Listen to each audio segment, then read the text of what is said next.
Cam așa se prezintă grâul în 8 ianuarie 2021. Acesta fiind semănat în data de 2 octombrie.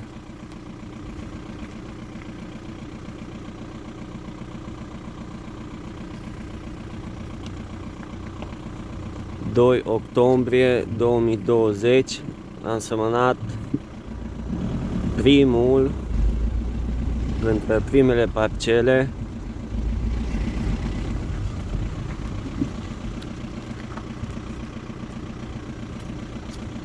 și celelalte îs aproximativ la fel ca și acesta, dar cu o diferență de 2 săptămâni, ba chiar o lună între ele.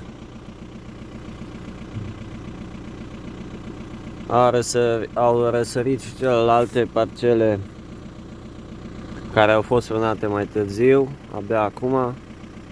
Să sperăm că va fi ceva producție bună.